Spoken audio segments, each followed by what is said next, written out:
انسان کو اللہ تبارک و تعالیٰ نے جو خصوصیات عطا کی ہیں اس میں خاص طور پر زبان اور بیان کی خصوصیت بہت اہم ہے۔ شیخ سعدی رحمۃ اللہ تعالیٰ علیہ فرماتے ہیں تا مرد سخن نہ گفتہ باشد عیب و ہنرش نہ ہفتہ باشد۔ جب تک آدمی بات نہیں کرتا اس کی اچھائی بھی چھپی رہتی ہے، برائی بھی چھپی رہتی۔ انسان اپنے کلام سے، اپنی بات سے سمجھ میں آ جاتا ہے کہ کس کیٹیگری کا ہے، کس لیول کا ہے۔ اس کی گفتگو کے آداب اس کی حقیقت بتاتے ہیں، بلکہ یہاں تک کہ اس کے نسب کا بھی پتہ لگا لیا جاتا ہے اور اس کی تربیت کا بھی اندازہ ہو جاتا ہے۔ حضرت لقمان حکیم سے پوچھا گیا نیکی کس کا نام ہے، تو آپ نے فرمایا دو چیزیں اور بہت چھوٹی ہیں۔ نیکی دو چیزیں ہیں جو بہت چھوٹی ہیں۔ کہا کیا ہے؟ کہا کہ ملاقات میں لوگ اپنے بھائیوں سے مسکرانا اور نرم گفتگو کرنا۔ ساری نیکیوں کی جڑ ہے یہ، نرم گفتگو کرنا اور لوگوں سے خندہ پیشانی کے ساتھ مسکرا کر ملاقات کرنا۔ لیکن میرے عزیزو، یہ دو چیزیں بناوٹی تو بہت سارے لوگوں کے ساتھ آ سکتی ہیں، اخلاق تصنع جس کو کہتے ہیں، تکلف کے ساتھ بہت سارے لوگوں کے ساتھ آ سکتی ہیں، لیکن حقیقت میں جس انسان کی طبیعت میں یہ دو چیزیں ہونی چاہیے وہ کب سمجھ میں آتی ہیں؟ اس وقت مولا علی کرم اللہ وجہہ الکریم نے فرمایا کسی انسان کو اس کی حقیقت دیکھنا ہو تو غصے کے عالم میں اسے دیکھو، وہ اپنے آپے سے باہر ہوتا ہے یا اپنے مزاج کے خلاف کس طرح بات کو سن کر کے تحمل رکھتا ہے۔ سب سے بڑا پہلوان وہ ہے جس نے اپنے غصے کو کنٹرول کیا اور اپنی زبان پر قابو پا لیا، ورنہ یہ وہ لمحہ ہے جب انسان پھٹ پڑتا ہے، جو دل کے اندر ہے سب کہہ جاتا ہے۔ آپ کو میں بتاؤں، نبی کریم صلی اللہ تعالیٰ علیہ وسلم کے عظیم اخلاق کریمہ، بخاری شریف کی حدیث ہے، حضور مسجد نبوی میں تشریف فرما ہے۔ اس وقت مسجد نبوی، آج ہو سکتا ہے آپ کے ذہن میں جو امیج ہے مسجد نبوی کی، بہت بڑی عالی شان مسجد، لیکن وہ زمانہ نبوی میں اس طرح کی نہیں ہے، کچی دیواریں تھیں، اوپر چھپر کے چھت پڑے ہوئے تھے اور مٹی کی زمین تھی۔ یہ مسجد نبوی کی شکل اس زمانے میں حضور اکرم صلی اللہ تعالیٰ علیہ وسلم اپنے صحابہ کے ساتھ بیٹھے ہیں، ایک دیہات کا رہنے والا شخص آیا۔ ایک بات یاد رکھیں کہ دیہات میں، گاؤں میں رہنے والوں کے اخلاق اور تمیز میں بڑا فرق ہوتا ہے، ان کے ہاں آداب کی کمی ہوتی۔ وہ شخص آیا اور مسجد نبوی میں آ کر حضور صلی اللہ علیہ وسلم سے کچھ بات چیت کیا اور تھوڑی دیر کے بعد مسجد میں ہی کھڑے ہو کر پیشاب کرنا شروع کیا۔ بخاری شریف میں یہ حدیث موجود ہے، جب مسجد نبوی میں کھڑے ہو کر پیشاب کرے تو صحابہ اکرام سب دیکھ کر کے دوڑانے لگ گئے، خذوہ پکڑو اس کو، پکڑو اس کو، اور صحابہ دوڑاتے تھے، وہ پیشاب کرتے ہوئے بھاگتا تھا پوری مسجد میں۔ نبی پاک صلی اللہ تعالیٰ علیہ وسلم نے فرمایا دعوہ، چھوڑ دو اس کو، کر لینے دو، پیشاب کر رہا ہے مسجد میں، چھوڑ دو اس کو۔ جب وہ صحابہ اکرام حضور کا حکم سنتے ہیں سب پیچھے ہٹ گئے۔ تھوڑی دیر کے بعد نبی کریم صلی اللہ تعالیٰ علیہ وسلم نے صحابہ سے فرمایا پانی کے ڈول بھر کر کے لائے جائیں۔ صحابہ سے ہی منگوائے، پانی کے ڈول بھر کر کے لائے گئے اور مسجد نبوی کے میدان میں فرش پر بہایا گیا اور صاف کیا گیا۔ اب وہ شخص نہایت ہی ڈرا سہما کھڑا تھا، میرے ساتھ کیا ہوگا پتہ نہیں، میں نے پیشاب کیا، اب مجھے یہ لوگ قتل کر ڈالیں۔ نبی کریم صلی اللہ تعالیٰ علیہ وسلم نے قریب بلایا اور فرمایا، نہایت نرم گفتگو کے ساتھ حضور فرماتے ہیں یہ اللہ کا گھر ہے، یہاں پیشاب نہیں پیشانیاں رکھی جاتی ہیں۔ بس یہ جملہ ہے، بخاری شریف میں موجود ہے، یہاں عبادت کی جاتی ہے۔ اتنا کہہ کر رخصت ہو گئے، رخصت کر دیا۔ وہ دیہات سے آیا ہوا جو نوجوان تھا یا شخص تھا، باہر نکلتے ہی وہ کلمہ طیبہ پڑھ کر حضور کی غلامی میں شامل ہوا۔ میں نے وہ بلند عالی اخلاق نہیں دیکھے۔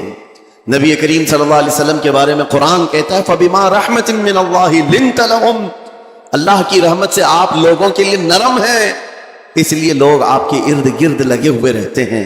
وَلَوْ كُنْتَ فَظًّا غَلِيظَ الْقَلْبِ لَانفَضُّوا مِنْ حَوْلِكَ، اے رسول اگر آپ سخت دل ہو جائیں تو پھر یہ سب چھٹ جائیں گے، آپ سے دور ہو جائیں گے۔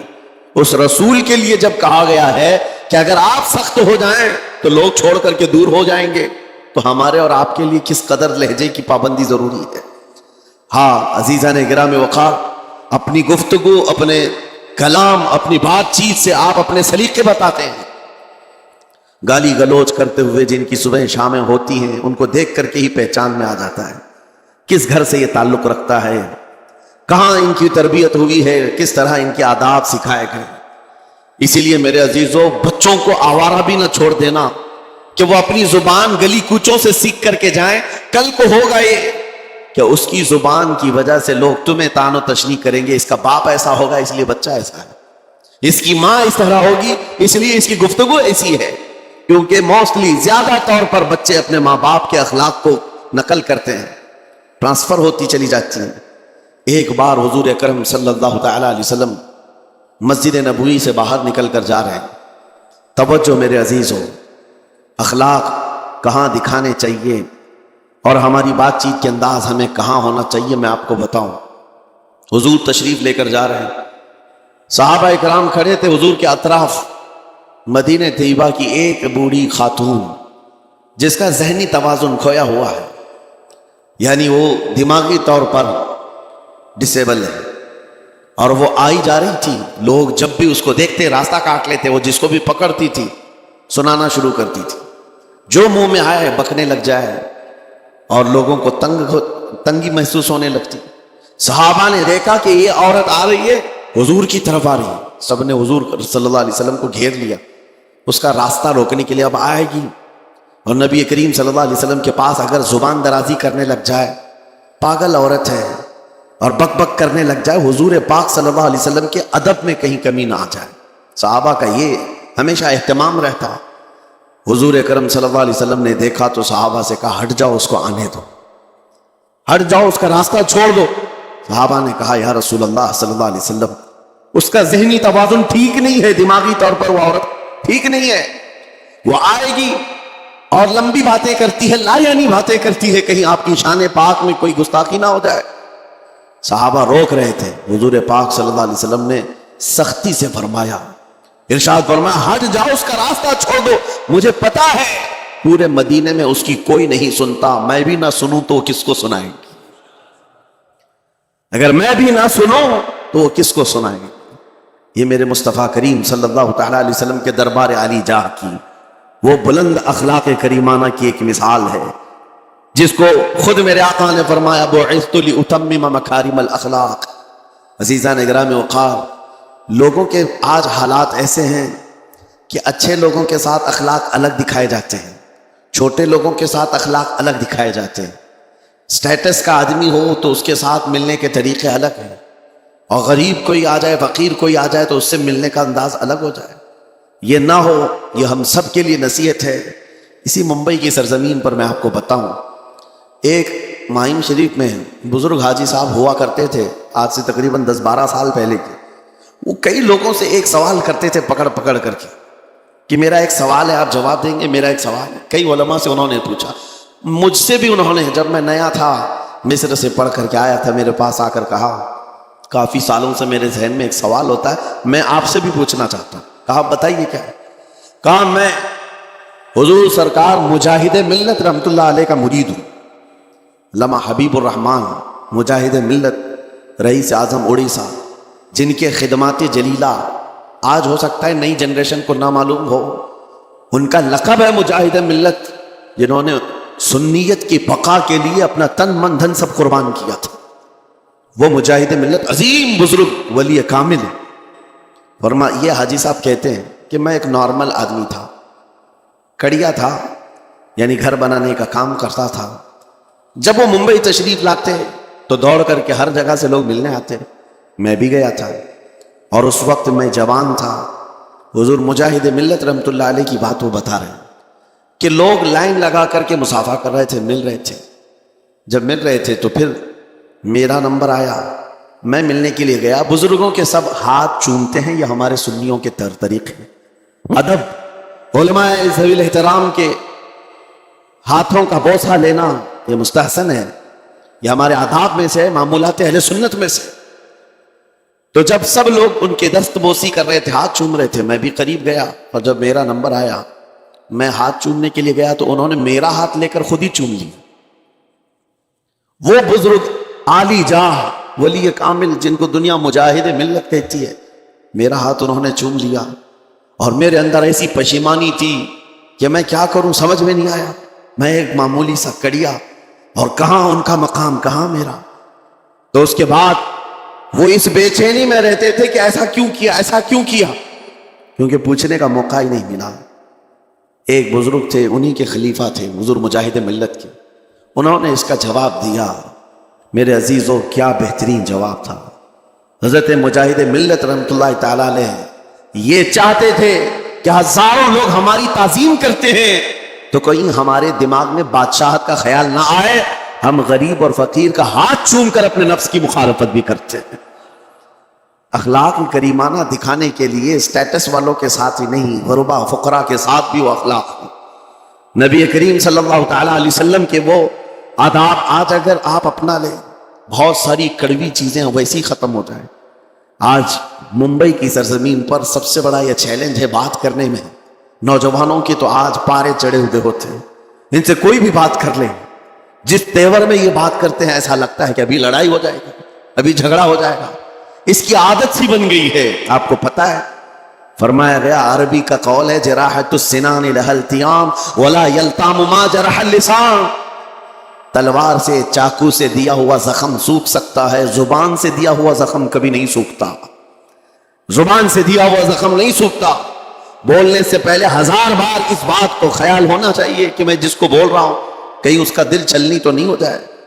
میری زبان یہ ہوتی 50 گرام کی چھوٹی زبان ہے، لیکن بڑے بڑے لوگوں کے کلیجے چیر کر رکھتی ہے، بڑے بڑے لوگوں کے دلوں میں سوراخ کر کے رکھتی ہے، زخمی کر کے رکھتی ہے اس کا استعمال۔ اسی لیے روایت میں ملتا ہے کہ جب انسان صبح کرتا ہے تو سارے اعضاء، ہاتھ پیر آنکھ کان ناک، سارے اعضاء سب سے پہلے زبان سے یہ عرض کرتے ہیں، اس کی پناہ مانگتے ہیں، کہتے ہیں آج تو صحیح سلامت رہے گی تو ہم سب صحیح سلامت رہیں گے، اور اگر تو پھسل گئی تو عذاب ہم پر بھی ہوگا۔ زبان بولتی ہے، مار کسی اور کو پڑتی ہے، کوئی زبان کو مارتا نہیں ہے، گالی زبان دیتی ہے لیکن مار کبھی پیٹھ پہ پڑتی ہے، سر پہ پڑتی ہے، ہر جگہ پڑتی ہے۔ تو یہ زبان نبی کریم صلی اللہ تعالی علیہ وسلم نے ارشاد فرمایا، من یضمن لی ما بین لحیتی وما بین، حضور پاک صلی اللہ تعالی علیہ وسلم فرماتے ہیں جس نے 2 چیزوں کی ضمانت مجھے دے دی، حفاظت کی، میں اسے اضمن لہ الجنہ، میں اس کو جنت میں لے جانے کی ضمانت دیتا ہوں۔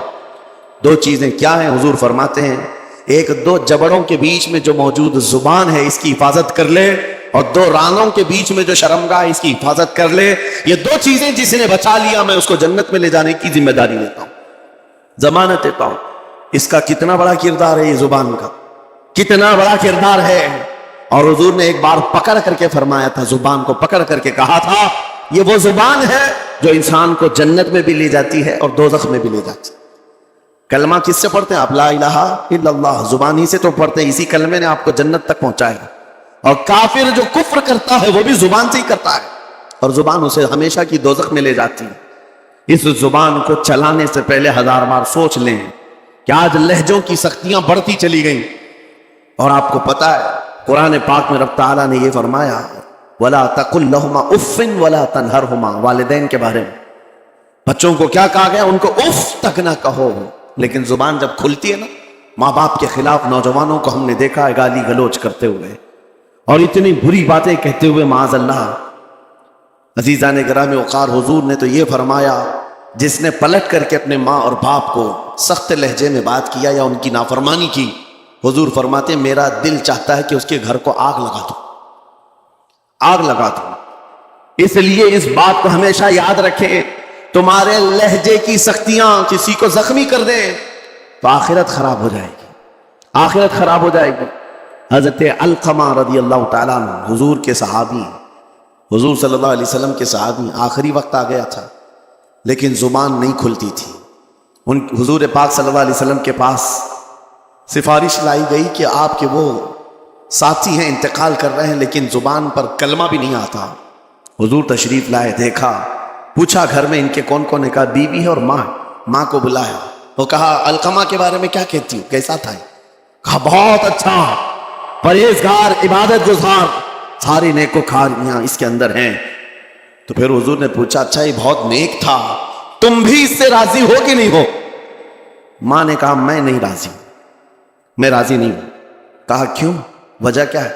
کہا یا رسول اللہ میرا اکلوتا بیٹا، میرا تنہا بیٹا تھا، بڑی محبتوں کے ساتھ اس کو پالا تھا، اور جب میں نے اس کی شادی کی اپنی بیوی کو لایا، اور جب بیوی گھر پر آ گئی تو میری بات کو ہلکے میں لیتا، اپنی بیوی کی بات کو فوقیت دیتا، ترجیح دیتا، اور اس وقت غالباً یہ باتیں تھی کہ زبان سے کوئی کلمہ ان کے نکلا ہوگا جو بیوی کی حمایت میں تھی، ماں کو تکلیف پہنچ گئی۔ کہا میرا دل گوارا نہیں کرتا، میں اس سے راضی نہیں، باقی وہ بہت نیک بندہ ہے، بہت اچھا۔ حضور نے فرمایا دیکھو زندگی کے آخری پڑاؤ پر آ چکا ہے، روح نکلنے کو ہے، معاف کر دو۔ وہ بھی صحابیہ تھی، انہوں نے کہا آقا آپ کا حکم ہے یا مشورہ ہے؟ اگر حکم ہے تو پھر ماننا ہے۔ حضور نے فرمایا نہیں حکم نہیں، مشورہ ہے۔ ہم مشورہ ہے تو پھر دل نہیں چاہتا، دل نہیں چاہتا۔ حضور نے فرمایا صحابہ سے کہ لکڑیاں جمع کرو، آگ لگاؤ اور انہیں اٹھاؤ، آگ میں ڈال دو۔ آگ دہکائی گئی تو ماں کی ظاہر سی بات ہے ممتا بے چین ہو گئی۔ کہا ان کو میرے سامنے آگ میں ڈالیں گے؟ کہا ہاں، اس سے بہتر ہے کہ وہاں جلے گا، یہاں جلے۔ وہ ماں کہتی آقا آپ گواہ ہو جائیں، میں اپنے بیٹے کو معاف کرتی ہوں۔ ادھر معاف کیا، ان کی زبان پر کلمہ طیبہ جاری ہوا۔ میرے عزیزو یہ بتانا مقصود اس لیے ہے کہ زبان سے دیے ہوئے زخم خواہ والدین کو ہو، یہ معمولی نہیں ہوتے۔ ہو سکتا ہے آخری وقت تمہاری زبان بند ہو جائے اور کلمہ طیبہ بھی نہ جاری ہو، زبان کھلنے بھی نہ لگے، یہ حالات آ جائیں گے۔ اس لیے اپنی زبان کا کنٹرول برقرار رکھو، کس سے کیا کہنا ہے۔ ابھی میں اس کا دوسرا پارٹ بھی بتاتا ہوں زبان کے استعمال کا۔ یہ نرمی لہجے کے اندر ہونا بہت ضروری ہے، لیکن کچھ جگہوں پر سختی کی اجازت ہے، لیکن وہ مقامات الگ ہیں۔ نرم لہجہ حضور پاک صلی اللہ تعالیٰ علیہ وسلم کے فرامین میں سے ہے۔ ایک بات بڑی بغداد مقدسہ میں نے ایک ولی پاک کی زیارت کی، ان کے آستانے پر بھی میں نے ابھی بیان کیا تھا۔ حضرت بہلول دانا مجذوب بزرگ تھے، اور بغداد کی گلیوں میں کہیں پر بھی بیٹھ جاتے تھے، اور جو جانکار تھے وہ سمجھتے تھے اللہ والا بندہ ہے۔ مجذوب کس کو کہتے ہیں؟ جس کی یاد الہی میں عقل فنا ہو گئی، ختم ہو گئی، اللہ کے ذکر میں اور اللہ کی یاد میں اپنے آپ کو فنا کر دیا ہے، اس کے اوپر شریعت کا قلم نہیں۔ ظاہر سی بات ہے شریعت کے سارے احکام اس پر ہیں جس کی عقل سلامت ہے، عاقل ہو بالغ ہو تو نماز فرض ہے نا، عقل ہی نہیں ہے تو وہ مجذوب ان اولیاء کو کہتے ہیں۔ لیکن ان کے بارے میں حدیث میں ہے، اللہ کے نبی نے فرمایا وہ ایسے بندے ہیں کہ اگر اللہ کو قسم دے دے کسی بات کی، اللہ ان کی قسم پوری کرتا ہے۔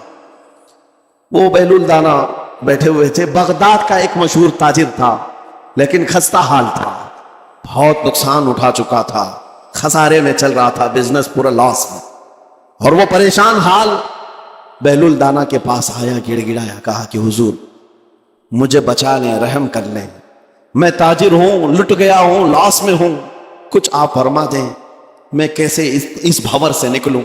بہلول دانا نے دیکھا، کہا ٹھیک ہے کچھ پیسے بچے؟ کہا ہاں ہے، وہ بس اتنا سرمایہ ہے کہ مال لیتا ہوں پھر بیچ دیتا ہوں، نفع نہیں ہوتا۔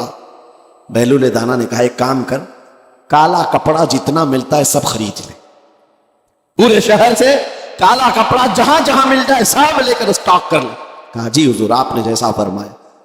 گیا، جتنا سرمایہ تھا سب لگا دیا، کالا کپڑا خرید کر ایک جگہ اسٹاک کر دیا۔ اللہ والے کا حکم تھا، لیکن ہوا یہ کہ بغداد کا معمول تھا، 8 دن گزرے نہیں تھے کہ وہاں وقت کے حاکم کا انتقال ہوا، اور جب حاکم کا انتقال ہوتا تو شہر کے جتنے بڑے لوگ ہوتے، رئیس لوگ، وہ اس کے سوگ میں اس کے غم میں کالا کپڑا پہنتے تھے، اور کالا کپڑا سوائے اس تاجر کے کسی کے پاس نہیں تھا، اور سارے بڑے لوگ پیسوں سے اس کے پاس کالا کپڑا خریدنے آئے، یہ منہ بولے قیمت پر، جیسے تیسے جتنی قیمت پر بولے سب خرید کر لے جاتے، اور پل بھر میں ایک دن کے اندر وہ بہت بڑا کروڑ پتی بن گئے، بہت مال آ گیا۔ یہ بات یاد رکھیں، اللہ مال دیتا ہے، اس کے بعد پھر آزمائش بھی ہوتی۔ مال اتنا آ گیا، اب لے کر کے مستیاں تھیں، چند دن گزرے، ظاہر سی بات ہے مال کو بڑھانے کی تمنا ہر ایک کی ہوتی ہے، کوئی یہاں پر اینڈ کرنے والا نہیں ہے دنیا میں، چاہے اس کا بزنس اربوں پر بھی پہنچ جائے، اسے آگے پہنچنا ہے۔ چند دن گزرے تھے، 8-10 دن، پھر آیا حضرت بہلول دانا کو ڈھونڈتے ہوئے. ایک جگہ میدان میں یہ مجذوب بزرگ بیٹھے مل گئے. آیا اور کہا او دیوانے بتا اب کیا خریدوں؟ پیسہ بہت ہے ابھی میرے پاس، بتا دیوانے اب کیا خریدوں؟ انہوں نے دیکھا، کہا کہ لہجہ تو بدلا ہوا ہے، پیسہ بہت زیادہ تھا. کہا کہ ٹھیک ہے کوئی بات نہیں، اللہ والوں کو ان سب چیزوں سے کوئی لینا دینا نہیں. آپ نے کہا مال جتنا ہے تیرے پاس سب لے کر کے خربوز خرید لے، تربوز خرید لے، جس کو کلنگر کہتے، تربوز پورے خرید لے. اس نے کروڑوں کی جائیداد پورے تربوزوں میں لگا دی، سب تربوز خرید کر سٹاک کر دیا ایک جگہ. اور اس کے گمان میں یہی تھا کہ چند دن گزریں گے، کوئی ایسا ہی حادثہ ہوگا جب تربوز منہ مانگی قیمت پہ لوگ خریدیں گے اور میں بیچوں گا. پورا مال تربوز میں لگایا. 2 دن 4 دن 6 دن 8 دن گزرے، کوئی حادثہ نہیں. ادھر تو تربوز سڑنے لگے، وہ تو زیادہ دن اسٹاک نہیں کیے جا سکتے، سڑن شروع ہو گئی. پھر تھوڑے دنوں کے بعد پورے کے پورے سڑ گئے. کروڑوں کا مال تربوز میں سڑ کے چلا گیا. وہ بیچ بھی نہیں سکا، کچھ نہیں کر سکا. واپس چیختا چلاتا اسی حالت میں آیا، پہلے سے بھی زیادہ بدتر حالت میں آ گیا ہوں. دوڑتے ہوئے آیا، حضرت بہلول دانا کو ڈھونڈتے ہوئے. کہاں ہیں وہ؟ اسی جگہ بیٹھے ہوئے مٹی میں بیٹھے رہتے تھے. قریب آیا اور کہنے لگا کہ آپ نے میرے ساتھ ایسا کیوں کیا بہلول؟ بہلول دانا نے کہا کیا ہوا؟ کہا میں تو لٹ گیا، تربوز میں پیسے لگائے آپ کی وجہ سے اور پورے سڑ گئے. بہلول دانا نے کہا میں نے تو کچھ نہیں کیا، پہلے تو تجھے نفع ملا تھا وہ تیرے لہجے کی وجہ سے، اب خسارہ ہوا ہے تیرے لہجے کی وجہ سے. پہلے جو آیا تھا بات کرنے کے لیے اس وقت تیری تمیز الگ تھی، تیری تہذیب الگ تھی، اخلاق الگ تھی. گڑ گڑا کر کہا تھا کہ میں لٹ گیا ہوں آپ رحم کر دیں. دوسری بار آ کر کے کیا کہا؟ وہ دیوانے بتا کیا خریدوں؟ لہجہ بدل گیا تو پوری حیثیت بدل گئی. زبان ہماری اونچائی پر بھی لے جاتی ہے اور نیچے بھی لے آتی. اس بات کو ہمیشہ ملحوظ رکھیں کہ اس زبان سے بہت سارے لوگ نفع بھی اٹھاتے ہیں، بہت سارے لوگوں کو نقصان بھی ہوتا ہے. لیکن ساتھ میں یہ بات بھی عرض کروں، نرم گفتگو کرنے کا عادی ہر ایک کو ہونا چاہیے. نرم گفتگو کرنے کا عادی ہر ایک کو ہونا چاہیے. اس کی نیکیوں کی علامت ہے، اس کے اخلاق کی علامت ہے. لیکن ساتھ میں امام شافعی رحمۃ اللہ تعالی علیہ نے یہ بھی فرمایا چاہے جتنی بھی نرم طبیعت ہو انسان کی، اللہ اور اس کے رسول کے لیے غیرت ہونی چاہیے. اللہ اس کے رسول کے خلاف بات سنے تو پھر نرم لہجے کا استعمال نہ کرے، پھر وہ بزدلی کہلائے گی، وہ بزدلی کہلائے گی.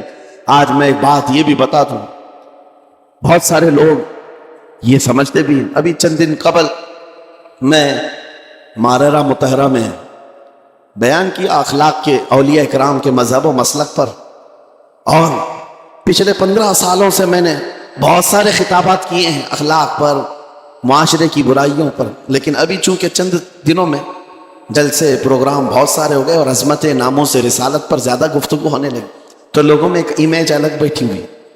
اور ابھی ہم نے اخلاق کے حسنہ پر گفتگو کیا کی. 8 دن پہلے ایک بزرگ نے مجھ سے پوچھا ایسی بھی تقریر کرتے ہیں آپ ایسی بھی تقریر کرتے ہیں، یعنی نرم گفتگو بھی کرتے ہیں؟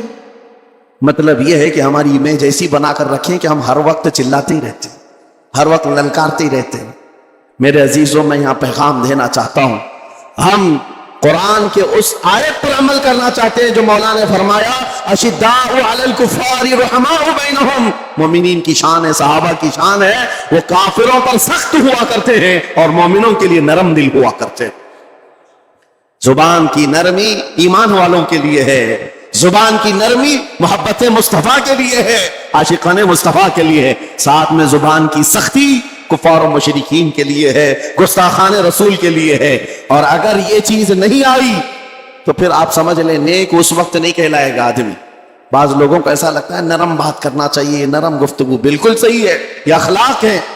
لیکن اگر ایسے مقامات پر جہاں تمہارے نبی کو کوئی گالی دے رہا ہو، رب کی شان میں کوئی بھونک رہا ہو، اس وقت تم کہو کہ اخلاق ہے، نرم بات کرنا چاہیے، یہ بے غیرتی ہے، یہ بے غیرتی ہے. تمہاری بیوی کو اگر تمہارے سامنے کوئی چھو دے اور اس کے بعد تم ہنس کر کے اس سے کہو ٹھیک ہے جائیے صاحب، آپ کو کہا جائے گا بے غیرت آدمی، بے غیرت آدمی ہے. انسان کو اپنی بیوی، اپنی بیٹی، اپنی ماں پر بھی غیرت ہوتی ہے، وہ سنتا نہیں ہے. یہ پیدائشی ہے، فطرت ہے انسان. اور مومن کی شان یہ ہے سب سے بڑی غیرت اس کے لیے اللہ اور اس کے رسول کے لیے ہوا کرتی. اللہ اور اس کے رسول کے لیے ماں اور باپ کو گالیاں ایک وقت میں برداشت کر بھی لے جائے، لیکن اللہ اور اس کے رسول کی شان میں وہ ہرگز برداشت نہ کرے. یہ ایمان کی علامتوں میں سے ہے. بہرحال میں نے زبان کے دونوں استعمال آپ کو بتایا. سخت لہجے بھی ہیں، نرم لہجے بھی ہیں، لیکن جب آپ کا پالا کسی گستاخ سے نہ پڑے تو ہمیشہ نرم گفتگو کرنے کے عادی بنے. مومنین میں نرم لہجے کا اختیار ہمیشہ رہے. اس سے اخلاق آپ کے بتائے دکھائے جاتے ہیں، اس سے آپ کے اخلاق معلوم ہوتے ہیں، ساتھ ہی معاشرے میں نرمی اور محبت کا ماحول بھی قائم ہوتا ہے. ڈانٹنے کے طریقے بھی میں آپ کو بتاؤں.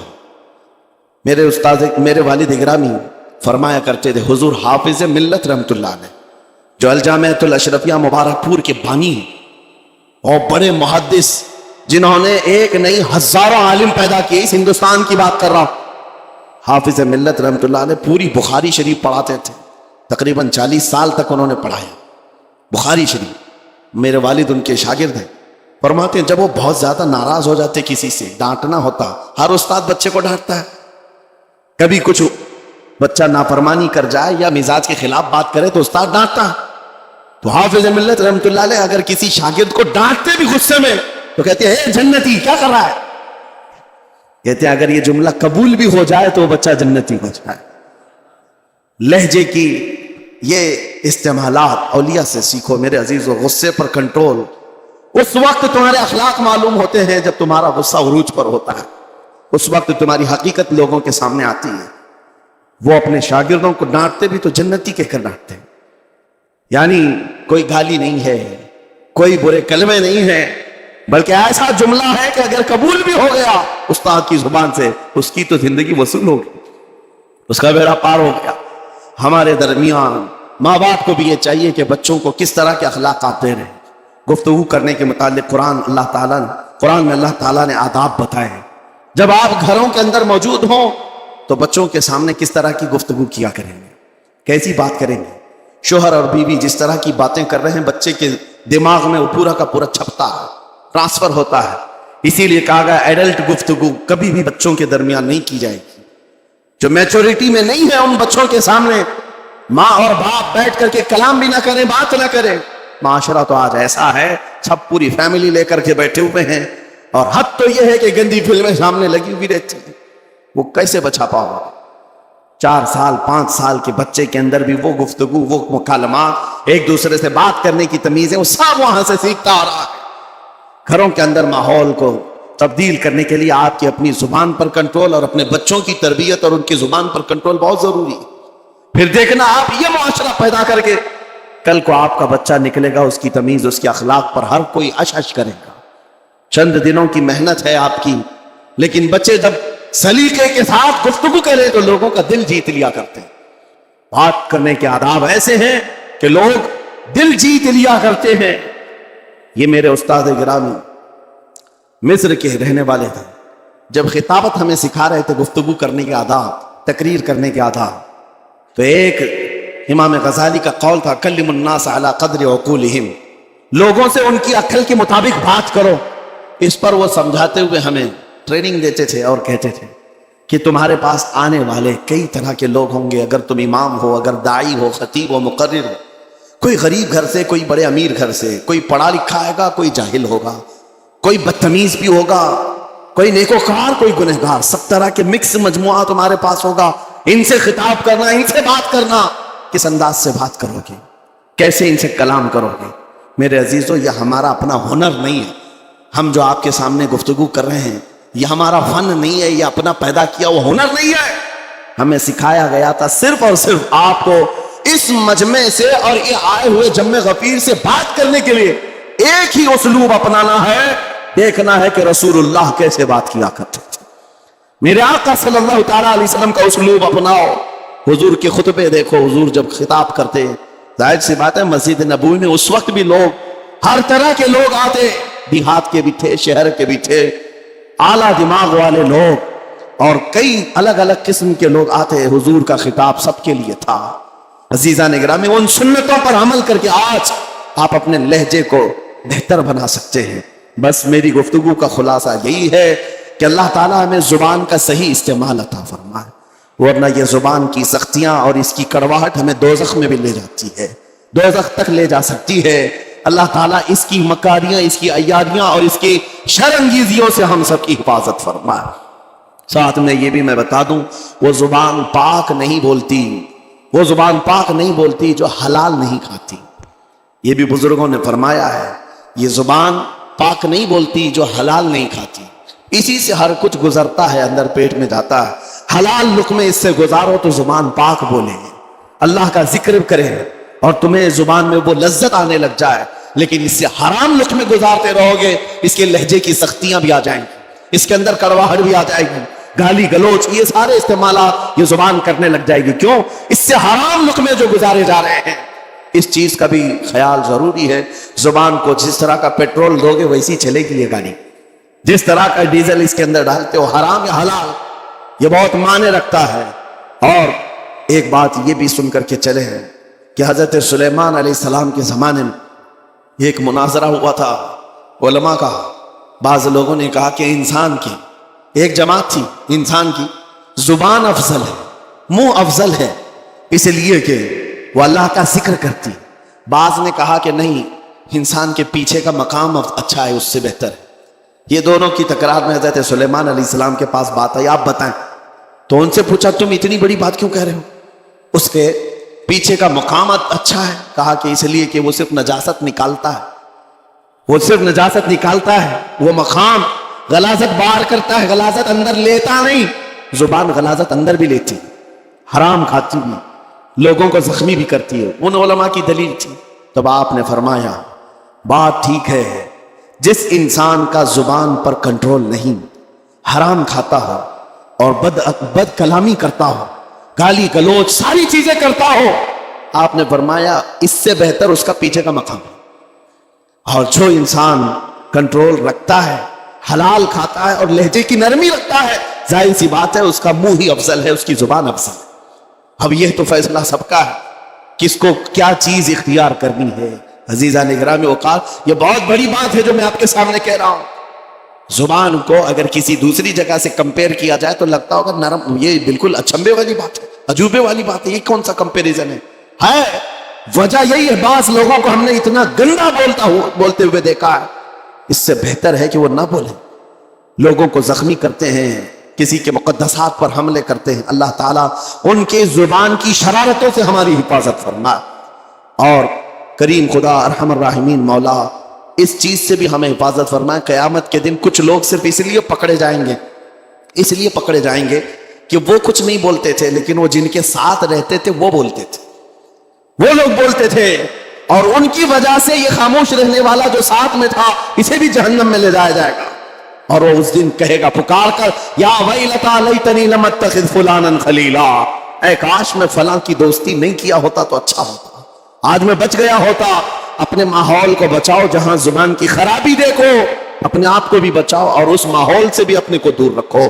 اللہ کی بارگاہ میں دعا ہے مولا تعالیٰ اس زبان کو خالص اپنے ذکر میں لگائے اور اپنے حبیب پاک کے ذکر میں لگائے۔ مولا تعالیٰ ہم کو زبان کی بد کلامیوں سے محفوظ و مامون فرمائے۔ وآخر دعوانا ان الحمد للہ رب العالمین۔ السلام علیکم۔